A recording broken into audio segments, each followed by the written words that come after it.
Hi everyone, good morning. कैसे हैं आप लोग? उम्मीद करती हूँ आप लोग अच्छे होंगे। मैं भी अच्छी हूँ। मेरे न्यू ब्लॉग में आप सभी का स्वागत है। आप देख सकते हो मेरा कोल्ड अभी तक सही नहीं हुआ है। और हाँ, मैं आपको एक बात बताना चाहती हूँ कि मैं पर्सनल ब्लॉग और रिएक्शन ब्लॉग दोनों डालूँगी। अब प्लीज़ आप लोग सपोर्ट करें मुझे। और आप लोग ये ना सोचें कि सिर्फ रिएक्शन ही वीडियो पड़ेंगे या सिर्फ पर्सनल ही वीडियो डाल रही हूँ। तो दोनों मैं वीडियो एक ही चैनल पे डालूँगी। तो प्लीज़ आप लोग मुझे सपोर्ट करें। और रिद्धिमा जा चुकी है स्कूल और आज अंकित भी जा चुका है अपने हॉस्पिटल। आज बृहस्पतिवार है तो उसका डायलिसिस है। तो रिद्धिमा को मुझे लेने जाना पड़ेगा 2:30 बजे। आप देख सकते हो कैसे आवाज़ एकदम फंसी फंसी लग रही है। और आप लोग का नाश्ता वास्ता हो गया? मेरा तो हो गया है। मुझे बहुत ज़्यादा भूख लगी थी तो मैंने सुबह 8 ही बजे आज नाश्ता कर लिया और नहा वहा के रेडी हो गई हूँ। आप लोग देख सकते हो। तो चलिए आप लोग मेरे ब्लॉग में बने रहिएगा। फिर मिलते हैं आप लोगों से हम लोग। हाय गाइस, ये देखिए रिद्धिमा आ चुकी है स्कूल से। ये देखिए रिद्धिमा दीदी आ चुकी है स्कूल से। शैतानी कर रही है। दीदी इसलिए कह रही हूँ क्योंकि ये मुझे बहुत अच्छी अच्छी बातें बताती हैं, सिखाती हैं। हाय बोल दो। हाय तो मैं वीडियो बनाऊंगा। नहीं, वीडियो तुम नहीं बनाओ। कुछ बता दो अपने बारे में। पढ़ाई कैसी चल रही है? देखे देखे देखे छीनने लगी। नहीं नहीं नहीं। और अच्छा, नानी से कुछ बातें कर लो। चलो ना। अभी अपने नानी से लड़ रही थी। ये उसकी नानी वहाँ लेटी है तो नानी से लड़ रही थी। नानी को समझा रही है पता नहीं क्या क्या। ये देखिए खाना खाई नहीं। क्यों नहीं खाई? बताओ बताओ। खाना नहीं दी। खाना नहीं दिए। चॉकलेट, टॉफी, कुरकुरा, चिप्स, बस यही खा के ये रहती हैं। कह रही है मैं अभी खाना नहीं खाऊंगी। अब इनको जा रही हूँ मैं सुलाने। अब ये उठेंगी 4:30 बजे तो फिर 5 बजे जाएंगी कोचिंग। फिर मिलते हैं आप लोगों से हम लोग।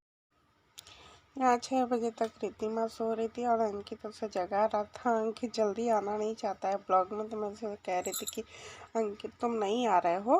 तो कहता है नहीं तुम मुझे ले लेती हो और फिर कहती हो नहीं आ रहे हो। तो मैंने कहा नहीं नहीं, सही में कसम से तुम नहीं आ रहे हो। वो आना नहीं चाहता है ना, इसलिए।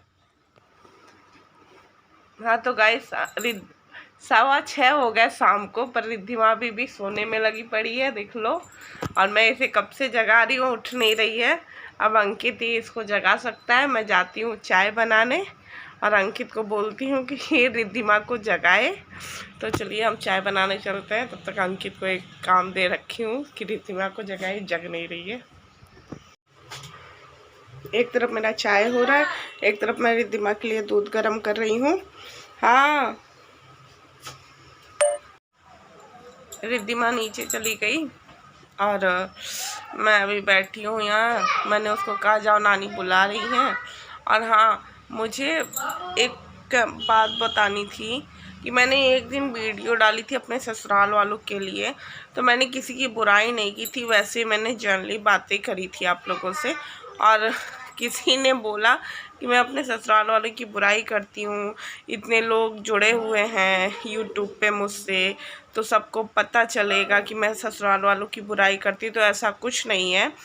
और मेरी शादी गांव में हुई, इसलिए गांव में तो बच्चे पढ़ नहीं सकते हैं, तो मुझे शहर में आना पड़ा, लखनऊ में। और कुछ टाइम बाद मेरे हस्बैंड लखनऊ ही शिफ्ट हो जाएंगे और तब हम साथ में रहेंगे। और दूसरी बात है कि मेरी सास को, मेरी मदर इन लॉ को कोई प्रॉब्लम नहीं है कि मैं यहाँ लखनऊ में रहती हूँ। और लोगों को है कि खुश क्यों है या किसी न किसी तरीके से बुराई निकाल लें। तो ऐसा मत करो, आप अपना घर देखो, ठीक है।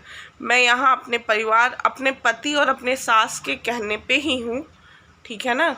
ये नहीं कि मैं उनकी बुराई कर रही हूँ, उनके लिए अगर कुछ बोल रही हूँ तो बुरी है वो, या मेरा पति बुरा है। तो ऐसा कुछ नहीं है, ठीक है ना। एक मैंने बात कही आप लोगों से, उसमें से एक आध लोग निकल के अरे अपने ससुराल वालों की बुराई कर रही है, अपने पापा के घर रहती है तो बताती हैं कि हम पापा के घर रहते हैं। क्यों लड़कियां क्या शादी के बाद अपने पापा के घर नहीं रह सकती हैं क्या? हाँ, आजकल तो लोग शादी के बाद भगवान जाने क्या क्या करते हैं, अपने भाई और अपने पापा से ही लड़ लेते हैं। तो मैं तो ऐसा नहीं कर रही हूँ ना, मैं तो सिर्फ रह रही हूँ। तो वो लोग मेरा वीडियो देखते हैं, मुझे पक्का कंफर्म नहीं था कि वो मेरा ब्लॉग देखते हैं, पर हाँ मुझे अब पता चल गया कि वो मेरा ब्लॉग देखते हैं। तो प्लीज़ आप लोग ना ऐसे मत बोले कि मैं बेइज्जती करवा रही हूँ, या इतने रिलेटिव्स हैं देख रहे हैं तो मेरे पापा के लिए उनको बुरा लग रहा है, या मेरे लिए बुरा लग रहा है, इंसल्ट हो रही है। ऐसा कुछ नहीं हो रहा है, ठीक है ना। और जिसको मैं बोल रही हूँ, अगर वो मेरा ब्लॉग ये वाला देखेगा तो समझ जाएगा कि मैं किसके बारे में बात कर रही हूँ। तो प्लीज़ ऐसा ना सोचें कि हम अपने ससुराल वालों की बुराई करते हैं, वो बहुत अच्छे हैं। और मैंने सोचा था कि होली में मैं जाऊंगी अपने ससुराल, पर क्या करें, होली तो 6 तारीख को है, पर रिद्धिमा के स्कूल में रिद्धिमा को जाना पड़ेगा 6 तारीख को ही। और रिद्धिमा का एग्ज़ाम 1 तारीख से स्टार्ट है, 1 से 4 तक है, पर उसकी फिर छुट्टी हो जाती। पर छुट्टी तो नहीं है, मतलब 6 तारीख को नहीं है छुट्टी, उसके बाद भले हो जाए 2-3 दिन की। तो एग्ज़ाम के बीच में तो अब नहीं जा सकते, पर एग्ज़ाम जब ख़त्म हो जाएगा तो मैं बहुत जल्दी अपने ससुराल जाऊंगी, और आपको ससुराल का पूरा ब्लॉग देखने को मिलेगा मेरे, ठीक है। और मैं अपनी सास से और मेरे हस्बैंड अगर रहे, उनको छुट्टी मिली, वो आए, तो मैं अपने हस्बैंड से भी मिलाऊंगी आप लोगों को। तो आप लोग मेरे बारे में दुखी ना हो कि अरे अपने ससुराल वाले की बुराई करती है, और ससुराल में दुख है तो अपने पापा के घर रहती है। तो प्लीज़, ठीक है ना, आप अपने घर पे ध्यान दें।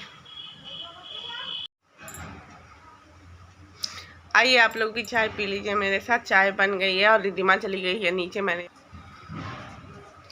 वीडियो रोकना पड़ा, मुझे लगा अंकित उधर बिस्किट की पन्नी खोल रहा है, तो मुझे लगा कि मैंने गैस पे दूध रखा था, उसको मैंने गैस को बंद नहीं किया, गैस पे दूध गिर रहा है, तो थैंक गॉड मैंने बंद कर दिया था गैस। और तो बस इतना ही था। मैं लड़ना नहीं चाहती हूँ किसी से, बट मैं यही कहना चाहती हूँ यार, अगर मैं कुछ कह रही हूँ आप लोगों से तो इसका मतलब ये नहीं है कि मैं अपने पापा का इंसल्ट करा रही हूँ या अपना इंसल्ट करा रही। मैंने ऐसा कभी कुछ नहीं बोला जिसकी वजह से मेरे पापा की या मेरे ससुराल वालों की या मेरे हस्बैंड की इंसल्ट हो। इतना मुझे भी पता है कि किस बात को कहाँ कहना है, कहाँ नहीं कहना है। तो आप लोग मेरे ब्लॉग में बने रहो।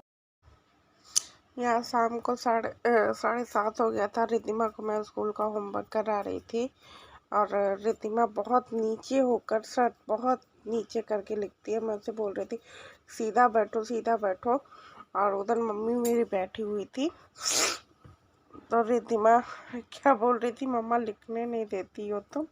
मैंने कहा लिखो, और वो पेंसिल को बार बार कलर कर रही थी, कह रही थी मैं कलर कर रही हूँ। मैं इसे बार बार डांट रही थी कि थोड़े ऊंचे पे बैठो, सही से बैठो, सीधे में बैठो, अच्छा रहेगा। नहीं तो बच्चों को ज़्यादा झुक के नहीं लिखना चाहिए। तो सुन नहीं रही थी वो कभी कभी उठ जा रही थी, कभी कभी फिर वैसे ही हो जा रही थी। और मैंने कहा कि फिर अपना बॉक्स वो निकालने लगी। मैं कह रही थी लिखो, तो वो अपना बॉक्स निकालने लगी, क्योंकि पंखा चल रहा था तो पेज जोड़ रहा था। तो कह रही है मैं बॉक्स रख दूँ। मैंने कहा हाँ रख लो, ठीक है।